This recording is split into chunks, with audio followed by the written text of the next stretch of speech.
ಈ honey trap ಪ್ರಕರಣಗಳು ನಿಲ್ಲೋ ಲಕ್ಷಣಗಳೇ ಕಾಣಿಸ್ತಾ ಇಲ್ಲ ಅಂತ ಕಾಣಿಸುತ್ತೆ. ಹನಿ ಯಾವಾಗ ಟ್ರ್ಯಾಪ್ ಆಗಬೇಕು ಅಂದರೆ ಟ್ರ್ಯಾಪ್ ಆಗುವವರೆಗೂ ಕೂಡ ಹನಿ ಟ್ರ್ಯಾಪ್ ಮಾಡ್ತಾನೆ ಇರ್ತಾರೆ. ಸೊ ಬೆಂಗಳೂರಿನಲ್ಲಿ ಕಾಂಟ್ರಾಕ್ಟರ್ಗೆ ಹನಿ ಟ್ರ್ಯಾಪನ್ನು ಮಾಡಿರುವಂಥ ಪ್ರಕರಣ ಇದು. ಕಾಂಟ್ರಾಕ್ಟರ್ಗೆ ಬಲೆ ಬೀಸಿ ಸುಲಿಗೆ ಮಾಡಿದ್ದಾರೆ ಕಿಲಾಡಿ ಲೇಡಿ. ಮನೆಗೆ ಬನ್ನಿ ಅಂತ ಕರೆದಿದ್ದಾಳೆ ಸುಂದರಿ. ಅದನ್ನು ನಂಬಿ ಹೋದಂಥ ಕಾಂಟ್ರಾಕ್ಟರ್ಗೆ ಶಾಕ್. ಯಾಕೆ? ಲೇಡಿ ಜೊತೆಗಿದ್ದಾಗ ಅಪರಿಚಿತರು ಎಂಟ್ರಿ ಕೊಡ್ತಾರೆ. ನಾವು ಪೊಲೀಸರು ಅಂತ ಬೆದರಿಸಿ ಸುಲಿಗೆಯನ್ನು ಮಾಡ್ತಾರೆ. ಹಲ್ಲೆ ಮಾಡಿ ಬಟ್ಟೆ ಬಿಚ್ಚಿಸಿ ಚಿನ್ನದ ಸರ, ಹಣ ಎಲ್ಲ ಸುಲಿಗೆ ಮಾಡ್ಕೊಂಡು ಹೋಗ್ತಾರೆ. ದರೋಡೆ ಮಾಡೋ ಗ್ಯಾಂಗ್ ಇದು. ಬ್ಯಾಡರಹಳ್ಳಿ ಠಾಣೆಗೆ ದೂರನ್ನು ನೀಡಿದ್ದಾರೆ ಕಾಂಟ್ರಾಕ್ಟರ್ ರಂಗನಾಥ್ ಅಂತ ಹೇಳಿ. ಬ್ಯಾಡರಹಳ್ಳಿ ಠಾಣೆಗೆ ದೂರನ್ನು ಕೊಟ್ಟಿದ್ದಾರೆ ಕಾಂಟ್ರಾಕ್ಟರ್ ರಂಗನಾಥ್. ಸೊ ನಾವು ಪೊಲೀಸರು ಅಂತ ಬೆದರಿಕೆಯನ್ನು ಹಾಕಿ ಸುಲಿಗೆಯನ್ನು ಮಾಡಿದ್ದಾರೆ. ಫಸ್ಟು ಒಂದು ಹುಡುಗಿಯನ್ನು ಬಿಡ್ತಾರೆ, ಬಲೆ ಬೀಸ್ತಾರೆ, ಆಮೇಲೆ ಮನೆಗೆ ಬನ್ನಿ ಅಂತ ಕರೀತಾರೆ, ಅದನ್ನು ನಂಬ್ಕೊಂಡು ಹೋಗ್ತಾರೆ. ಅದಾದ ನಂತರ ಹೋದ್ಮೇಲೆ ಅಪರಿಚಿತರು ಎಂಟ್ರಿ ಕೊಡ್ತಾರೆ. ಪೊಲೀಸರು ನಾವು ಅಂತ ಬೆದರಿಸ್ತಾರೆ. ಅವ್ರ ಕಡೆ ಇರೋ ಚಿನ್ನ, ಹಣ ಎಲ್ಲ ಸುಲಿಗೆ ಮಾಡ್ತಾರೆ. ಈಗ ಕಂಪ್ಲೇಂಟನ್ನು ಕೊಟ್ಟಿದ್ದಾರೆ ಈ ಕಾಂಟ್ರಾಕ್ಟ್ರು. ಸೊ ಈಗ ಯಾವ ರೀತಿಯಾಗಿ ಟ್ರ್ಯಾಪ್ಗೆ ಬೀಳ್ತಾರೆ ಅಂತ ನೋಡ್ಕೊಳ್ಳಿ. ಸ್ನೇಹಿತನೊಬ್ಬನ ಮೂಲಕ ಕಾಂಟ್ರಾಕ್ಟರ್ಗೆ ಲೇಡಿ ಗಾಳ ಹಾಕ್ತಾಳೆ.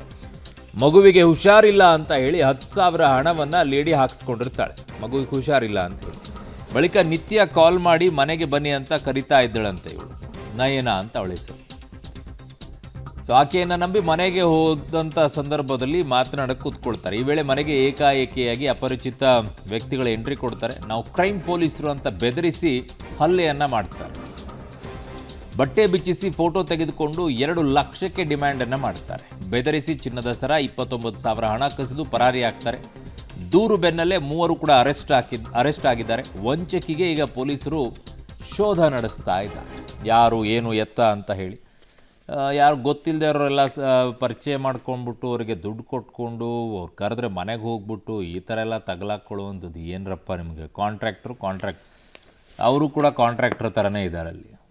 ಅವ್ರದ್ದು ಇನ್ನೊಂದು ರೀತಿಯಾಗಿ ಕಾಂಟ್ರಾಕ್ಟ್ ಬಿಸ್ನೆಸ್ಸು, ನಿಮ್ದು ಇನ್ನೊಂದು ರೀತಿಯಾಗಿ ಕಾಂಟ್ರಾಕ್ಟ್ ಬಿಸ್ನೆಸ್ಸು.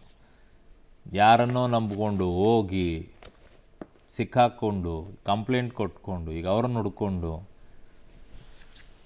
ನನ್ನ ಸಹೋದ್ಯೋಗಿ ಈಗ ನರಸಿಂಹಮೂರ್ತಿ ಗವಿನಾಗಮಂಗಲನ್ನ ಸಂಪರ್ಕಕ್ಕೆ ಸಿಗ್ತಾ ಇದ್ದಾರೆ ಕ್ರೈಮ್ ಬ್ಯೂರೋಯಿಂದ. ನರಸಿಂಹಮೂರ್ತಿ, ಈ ಥರ ಟ್ರ್ಯಾಪ್ ಮಾಡೋರಿಗೇನು ಕಡಿಮೆ ಇಲ್ಲ, ಸಿಕ್ಕಾಪಟ್ಟೆ ಇದೆ. ಎಲ್ಲಿವರೆಗೂ ಟ್ರ್ಯಾಪ್ ಆಗೋರು ಇರ್ತಾರೋ ಅಲ್ಲಿವರೆಗೂ ಟ್ರ್ಯಾಪ್ ಮಾಡೋರು ಇದ್ದೇ ಇರ್ತಾರೆ ಹನಿಯನ್ನು ಬಳಸ್ಕೊಂಡು. ಈಗ ಈ ಪ್ರಕರಣದ ಬಗ್ಗೆ ಏನಿದೆ ಡೀಟೇಲ್ಸ್? ಅರುಣ್, ರಂಗನಾಥ್ ಅಂತೇಳಿ ಇವರು ಕಾಂಟ್ರಾಕ್ಟರ್. ಇವ್ರಿಗೆ ನಯನ ಅಂತೇಳಿ ಒಬ್ಬ ಆಕೆಯ ಫೇಸ್ಬುಕ್ ಮುಖಾಂತರ ಆತನ ಫ್ರೆಂಡ್ ಮುಖಾಂತರ ಪರಿಚಯ ಆಗುತ್ತೆ. ಅದಾದ ಬಳಿಕ ಆಕೆ ಇದೇ ಒಂದು ಸಲಿಗೆಯಿಂದ ಆತನಿಂದ ಸುಮಾರು ಮೊದಲಿಗೆ ಮಗನಿಗೆ ಹುಷಾರಿಲ್ಲ ಅನ್ನೋ ನೆಪದಲ್ಲಿ 5,000-10,000 ರೂಪಾಯಿ ಹಣವನ್ನ ಹಾಕಿಕೊಂಡಿರ್ತಾಳೆ. ಹಾಗಾಗಿ ಮನೆಗೆ ಕರೆಯುವ ಕೆಲಸವನ್ನ ಮಾಡಿದ್ರು ಕೂಡ ಈ ಕಾಂಟ್ರಾಕ್ಟರ್ ಮನೆಗೆ ಹೋಗಿರೋದಿಲ್ಲ. ಆದ್ರೆ ರಸ್ತೆಯಲ್ಲಿ ಒಮ್ಮೆ ರಂಗನಾಥ್ರನ್ನ ನೋಡಿದಂತಹ ಸಂದರ್ಭದಲ್ಲಿ ಇಲ್ಲೇ ಮನೆ ಬನ್ನಿ ಟೀ ಕುಡ್ಕೊಂಡು ಹೋಗಿ ಅನ್ನೋ ನಿಟ್ಟಿನಲ್ಲಿ ಆಕೆ ಆತನನ್ನ ಮನೆಗೆ ಕರೆದೊಯ್ಯುವ ಕೆಲಸವನ್ನ ಮಾಡಿರ್ತಾಳೆ. ಮನೆಗೆ ಹೋಗಿ ಕುಳಿತಿದ್ದಂತಹ ಸಂದರ್ಭದಲ್ಲಿ ಏಕಾಏಕಿ 3 ಟೀಮ್ ಆ ಮನೆಗೆ ಎಂಟ್ರಿ ಕೊಡುತ್ತೆ.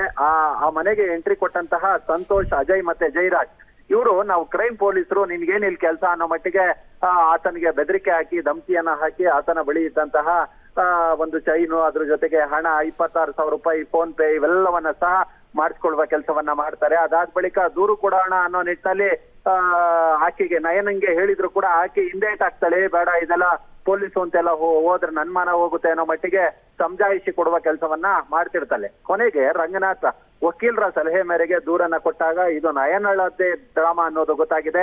ಆಕೆಗೆ ಹನಿ ಟ್ರ್ಯಾಪ್ ಅನ್ನ ಮಾಡಿಸಿ ಅವರನ್ನ ಕರೆಸಿ ಹಣವನ್ನ ಕೀಳುವ ಈ ಒಂದು ಗ್ಯಾಂಗ್ ಏನಿದೆ, ಸದ್ಯ 3 ಅರೆಸ್ಟ್ ಮಾಡಲಾಗಿದೆ. ಈ ಖತರ್ನಾಕ್ ಲೇಡಿ ನಯನ ಆತಳಿಗಾಗಿ ಈಗ ಆಕೆಗಾಗಿ ಹುಡುಕಾಟವನ್ನ ನಡೆಸುವ ಕೆಲಸವನ್ನ ಬ್ಯಾಡರಹಳ್ಳಿ ಪೊಲೀಸರು ಮಾಡ್ತಿದ್ದಾರೆ. ಓಕೆ ನರಸಿಂಹಮೂರ್ತಿ, ನಿಮ್ಮೆಲ್ಲ ಮಾಹಿತಿಗೆ ಧನ್ಯವಾದಗಳು. ತುಂಬ ಎಚ್ಚರಿಕೆಯಿಂದ ಇರಿ. ಯಾರೋ ಕರೆದ್ರು ಅಂತ ಹೇಳ್ಬಿಟ್ಟು ಕಂಡವ್ರ ಮನೆಗೆಲ್ಲ ಹೋಗ್ಬಿಟ್ಟು ತಗಲಾಕೊಂಡು ಈ ರೀತಿಯಾಗಿ ಒದ್ದಾಡೋ ದಿನಕ್ಕೆ ನಿಮ್ಮ ಮನೆ ಇದೆ, ನಿಮ್ಮ ಮನೆಗೆ ಹೋಗಿ ನೆಮ್ಮದಿಯಾಗಿ ಇರಿ.